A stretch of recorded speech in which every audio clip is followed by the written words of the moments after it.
नमस्कार दोस्तों, आपका हमारे YouTube चैनल में स्वागत है। और दोस्तों आज हम लोग उत्तर प्रदेश पुलिस भर्ती परीक्षा 2024 के लिए सामान्य अध्ययन के महत्वपूर्ण प्रश्नों का रिवीजन करेंगे। और दोस्तों ये सारे प्रश्न विगत वर्षों की परीक्षाओं में बार बार पूछे जा रहे हैं। तो दोस्तों अगर आप हमारे चैनल पर पहली बार आए हैं तो प्लीज़ आप इसको सब्सक्राइब कर लीजिए, जिससे हमारे आगे की वीडियो आपको मिलते रहे। तो देखते हैं दोस्तों पहला प्रश्न दोस्तों है, निम्नलिखित में से किन व्यक्तियों ने द्वितीय गोलमेज सम्मेलन में भाग लिया था। दोस्तों 7 सितंबर 1931 से लेकर 1 दिसंबर 1931 तक चले द्वितीय गोलमेज सम्मेलन में महात्मा गांधी ने कांग्रेस के एकमात्र प्रतिनिधि के रूप में हिस्सा लिया था। और इसके अलावा सरोजिनी नायडू, एनी बेसेंट तथा मदन मोहन मालवीय ने भी जो है इस सम्मेलन में हिस्सा लिया था। और गांधी जी के साथ उनके सचिव महादेव देसाई, प्यारेलाल तथा मीराबेन और देवदास गांधी भी लंदन गए थे। तो यहाँ दोस्तों हमारा जो राइट आंसर दोस्तों है वो ऑप्शन सी दोस्तों है 1, 2, 3, महात्मा गांधी, सरोजिनी नायडू और मदन मोहन मालवीय। नेक्स्ट है, अकबर द्वारा अपनाई गई सुलह-ए-कुल सार्वभौम शांति तथा भाईचारा की अवधारणा निम्नलिखित में से किस पर आधारित थी।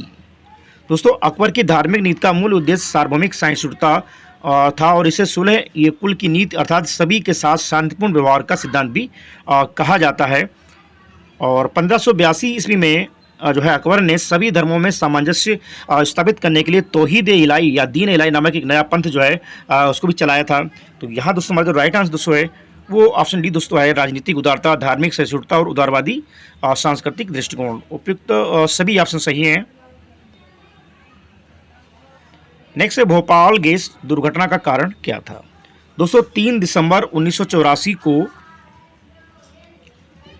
भोपाल मध्य प्रदेश स्थित यूनियन कार्बाइड प्लांट में मिथाइल आइसोसाइनेट नामक जहरीली गैस के रिसाव से जो है व्यापक जन हानि हुई थी। और इस आपदा में अनुमानतः 4000 से अधिक लोग जो है की मृत्यु हो गई थी।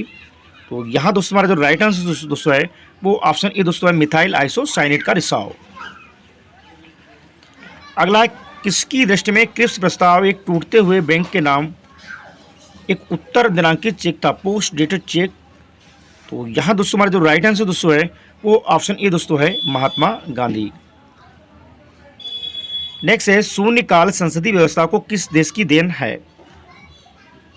दोस्तों शून्यकाल विशिष्ट भारतीय संसदीय व्यवहार है और लोकसभा में प्रश्नकाल के बाद का समय शून्यकाल कहा जाता है, जिसकी अवधि जो है अधिकतम 1 घंटा हो सकती है और इसको 0 आवर भी कहा जाता है। और ये सामान्यतः दोपहर 12 से 1 बजे तक का समय होता है। तो दोस्तों यहाँ जो हमारा राइट आंसर दोस्तों है वो ऑप्शन ए दोस्तों है, भारत।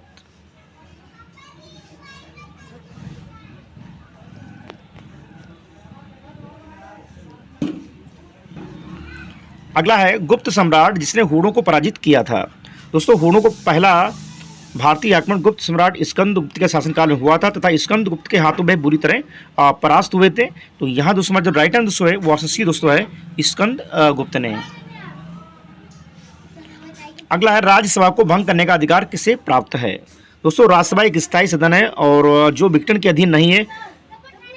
हालांकि राज्यसभा के 1/3 सदस्य जो है हर दूसरे वर्ष के बाद सेवानिवृत्त हो जाते हैं और एक सदस्य जो पूर्ण कार्यकाल के लिए चुना जाता है वो 6 साल की अवधि के लिए कार्य करता है।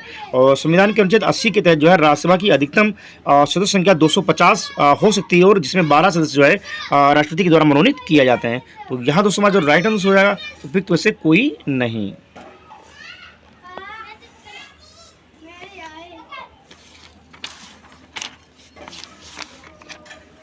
नेक्स्ट दोस्तों है, वर्तमान लोकसभा में प्रत्येक राज्य के लिए स्थानों का आवंटन आधारित है।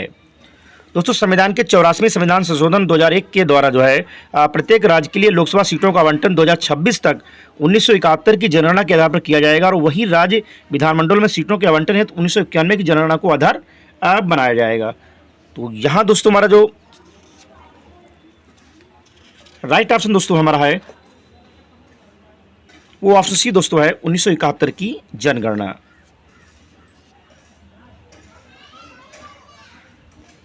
अगला है, वर्षा जल के संचयन का मुख्य लाभ क्या है।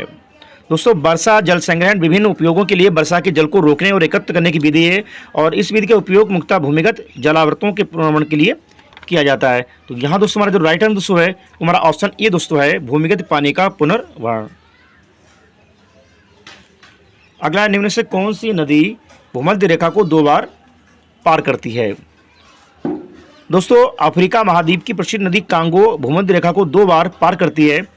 और तो दोस्तों यहाँ पे हमारा जो राइट आंसर दोस्तों है वो ऑप्शन ए दोस्तों है कांगो नदी। अगला है 7 वाहनों की राजधानी अव्यवस्थित थी। दोस्तों 7 वाहनों की जो वास्तविक राजधानी दोस्तों थी वो प्रतिष्ठान या पैटर्न में व्यवस्थित थी। और पुराणों में इस राजवंश को आदभ्रंत या आंध्र जाति भी कहा जाता है। और उनकी आरंभिक राजधानी जो है अमरावती थी। तो ऑप्शन ए दोस्तों सही है। अगला दोस्तों है भारत में न्यायिक पुनरीक्षण का अर्थ क्या है। दोस्तों भारत में सर्वोच्च न्यायालय के न्यायिक पुनरीक्षण की शक्ति प्राप्त है और इसके तहत वह केंद्र व राज्य दोनों स्तरों पर विधियों और कार्यपालिक आदेशों की संवैधानिकता की जांच की जा सकती है। और सर्वोच्च न्यायालय द्वारा अधिकारित पाए जाने पर इन्हें असंवैधानिक और अवैध तथा उस स्तर तक शून्य घोषित किया जा सकता है। तो दोस्तों यहाँ पर हमारा जो राइट आंसर दोस्तों है वो हमारा ऑप्शन ए दोस्तों है विधियों और कार्यपालक आदेशों की संवैधानिकता के विषय में प्रख्यापन करने का न्यायपालिका का अधिकार। अगला एशियाटिक बब्बर शेर का निवास क्या है। दोस्तों गिर राष्ट्रीय उद्यान गुजरात के जूनागढ़ में स्थित है और ये एशियाटिक शेर के निवास स्थल के लिए प्रसिद्ध है। तो यहाँ दोस्तों हमारा जो राइट आंसर दोस्तों ऑप्शन ए दोस्तों है गिर वन। अगला जैविक ऑक्सीजन की आवश्यकता बीओडी एक प्रकार का प्रदूषण सूचकांक है। दोस्तों बीओडी बायोलॉजिकल ऑक्सीजन डिमांड जल प्रदूषण मापने की इकाई है और कार्बनिक एवं अकार्बनिक अपशिष्ट अवघटित होने के लिए जल निकाय में घुलनशील ऑक्सीजन का उपयोग करते हैं। तो यहाँ दोस्तों हमारा जो राइट आंसर दोस्तों है हमारा ऑप्शन ए दोस्तों है जलीय वातावरण में। अगला दोस्तों आर्य समाज की स्थापना किस वर्ष हुई थी। दोस्तों आर्य समाज की स्थापना 1875 में जो है स्वामी दयानंद सरस्वती जी के द्वारा की गई थी। तो यहाँ दोस्तों राइट आंसर ऑप्शन सी। अगला है उल गुलन विद्रोह किससे जुड़ा है। दोस्तों मुंडा विद्रोह के नेता बिरसा मुंडा को धरती बाबा जगत पिता और इनके विद्रोह को उल गुलन महाविद्रोह या महान हलचल के नाम से जाना जाता है। और यह विद्रोह इस अवधि का सर्वाधिक प्रसिद्ध आदिवासी विद्रोह था। तो दोस्तों यहाँ हमारा राइट आंसर ऑप्शन डी दोस्तों बिरसा मुंडा से। अगला है सरकारिया आयोग गठित हुआ था किसकी समीक्षा करने के लिए। दोस्तों केंद्र राज्य संबंधों पर विचार करने तथा उनको सुदृढ़ करने हेतु सुझाव देने के लिए न्यायमूर्ति आर एस सरकारिया की अध्यक्षता में जून 1983 में एक आयोग का गठन किया गया था। और यहाँ पे दोस्तों जो राइट आंसर दोस्तों है वो दोस्तों हमारा ऑप्शन डी दोस्तों है संघ और राज्य के मध्य संबंधों की। अगला भारत में मानवाधिकार संरक्षण अधिनियम कब लागू हुआ। दोस्तों भारत में मानवाधिकार संरक्षण अधिनियम 28 सितंबर 1993 को लागू हुआ था। तो यहाँ दोस्तों हमारा राइट आंसर ऑप्शन डी दोस्तों 1993 में। अगला निम्नलिखित में से कौन एक दल राष्ट्रीय राजनीतिक दल नहीं है। दोस्तों तेलुगु देशम आंध्र प्रदेश में क्षेत्रीय राजनीतिक दल के रूप में मान्यता प्राप्त और इसकी स्थापना 1982 में एन.टी. रामाराव ने की थी। और इसके वर्तमान अध्यक्ष जो है एन. चंद्रबाबू नायडू हैं। तो यहाँ दोस्तों हमारा जो राइट आंसर दोस्तों है वो ऑप्शन सी दोस्तों है तेलुगु देशम।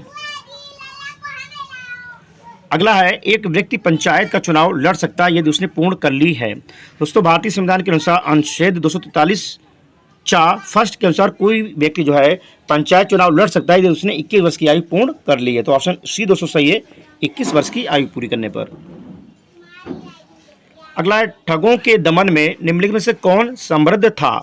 दोस्तों लॉर्ड विलियम बेंटिंग ने कैप्टन स्लीमैन को ठगों के विरुद्ध जो है कार्रवाई करने के लिए नियुक्त किया था।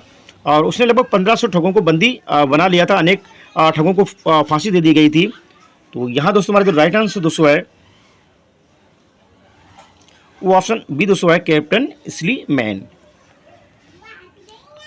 अगला है हुमायूं नामा की रचना किसने की है। दोस्तों गुलबदन बेगम बाबर की पुत्री थी और उसका जन्म 1523 में हुआ था और मृत्यु 1603 में हुई थी। और उसकी प्रसिद्ध रचना हुमायूं नामा थी। तो यहाँ दोस्तों हमारा राइट आंसर है ऑप्शन सी गुलबदन बेगम के द्वारा।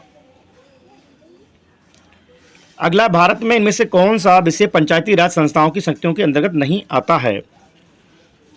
दोस्तों न्यायिक पुनर्वीक्षण पंचायती राज संस्थाओं की शक्तियों के अंतर्गत नहीं आता और ये एक न्यायपालिका की शक्ति है। तो ऑप्शन बी दोस्तों सही है न्यायिक पुनर्वीक्षण जुडिशियल रिव्यू।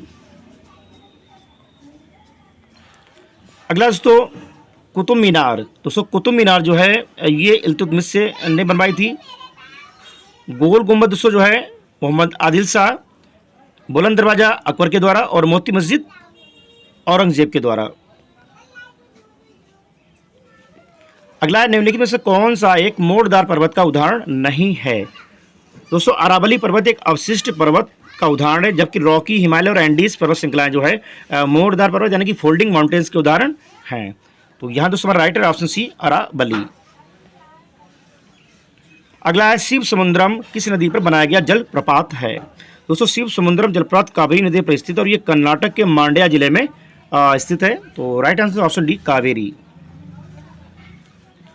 अगला 2011 की जनगणना के आंकड़ों के अनुसार इनमें से कौन सा कथन सही नहीं है? तो पहला दोस्तों समग्र साक्षरता दर बढ़ी है, वी केरल की साक्षरता दर सबसे अधिक है, सी बिहार की साक्षरता सबसे कम है, डी साक्षरों के वृद्धि में पुरुषों की संख्या महिलाओं से अधिक है। तो दोस्तों यहाँ पे हमारा जो राइट आंसर दोस्तों है वो ऑप्शन डी दोस्तों है, साक्षरों की वृद्धि में पुरुषों की संख्या महिलाओं से अधिक बड़ी है। ये सही नहीं है। अगला है, किस दिन पृथ्वी सूर्य के सबसे निकट होती है? दोस्तों पृथ्वी सामान्यतः 4 जुलाई को सूर्य से अधिकतम दूरी पर जबकि 3 जनवरी को न्यूनतम दूरी पर होता है। तो दोस्तों यहाँ राइट आंसर ऑप्शन सी 4 जुलाई। अगला, निम्न भूआकृतिक युग्मों में से कौन सही नहीं है? दोस्तों यहाँ पे दोस्तों जो राइट आंसर है वो ऑप्शन डी दोस्तों है, गोल रंध्र वायु। अगला है, तरुणावस्था में नदी अपरदन का विशिष्ट लक्षण निम्नलिखित में से कौन सा है? दोस्तों युवावस्था में नदियां उथली आकार की घाटी, गाज और कैनियन बनाती हैं, जिनमें बाढ़ के मैदान लगभग अनुपस्थित या संकरे बाढ़ मैदान मुख्य नदी के साथ साथ पाए जाते हैं। तो यहाँ दोस्तों हमारा जो राइट आंसर दोस्तों है वो हमारा ऑप्शन दोस्तों बी दोस्तों है, महाखाडिया गार्ज। अगला है, डेट्राइट निम्नलिखित उद्योगों में से किसके लिए प्रसिद्ध है? दोस्तों डेट्राइट ऑटोमोबाइल उद्योग के लिए प्रसिद्ध है और ये अमेरिका के मिशिगन प्रांत में डेट्राइट नदी के तट पर स्थित और ये विश्व प्रसिद्ध जनरल मोटर्स का मुख्यालय है। तो ऑप्शन डी दोस्तों सही है, ऑटोमोबाइल के लिए। अगला है, किशनगंगा परियोजना भारत तथा के बीच का मुख्य विवाद कारण है? दोस्तों किशनगंज परियोजना जम्मू कश्मीर राज्य में बांदीपुरा के निकट गुरेज घाटी झेलम की सहायक नदियों किशनगंगा पर अवस्थित है।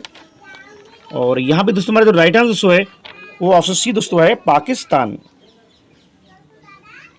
किशनगंगा परियोजना भारत तथा पाकिस्तान के बीच विवाद का मुख्य कारण है। अगला है, भिलाई इस्पात संयंत्र किसकी मदद से स्थापित किया गया था? दोस्तों भिलाई इस्पात संयंत्र जो है द्वितीय पंचवर्षीय योजना के दौरान रूस की मदद से स्थापित किया गया था। तो यहाँ राइट आंसर ऑप्शन सी रूस।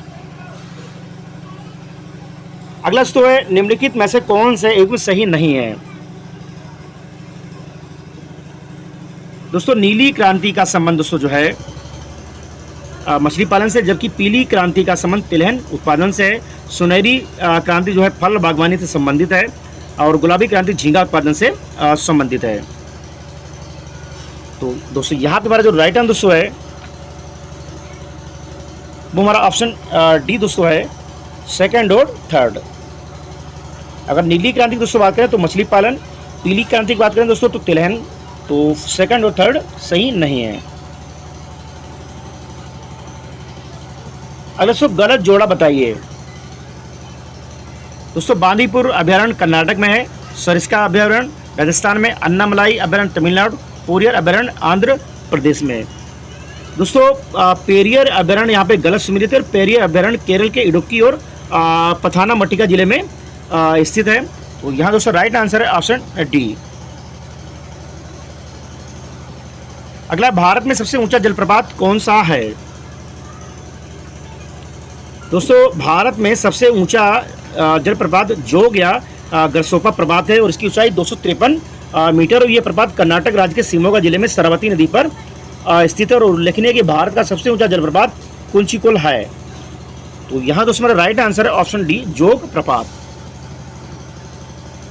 अगला है, निम्नलिखित भारतीय राज्यों में से किस राज्य की कोई समुद्री सीमा नहीं है? दोस्तों गुजरात, गोवा और महाराष्ट्र राज्यों की समुद्री सीमा से मिलती है, जबकि राजस्थान की सीमा जो है समुद्र से नहीं मिलती है। तो ऑप्शन सी दोस्तों ये राजस्थान।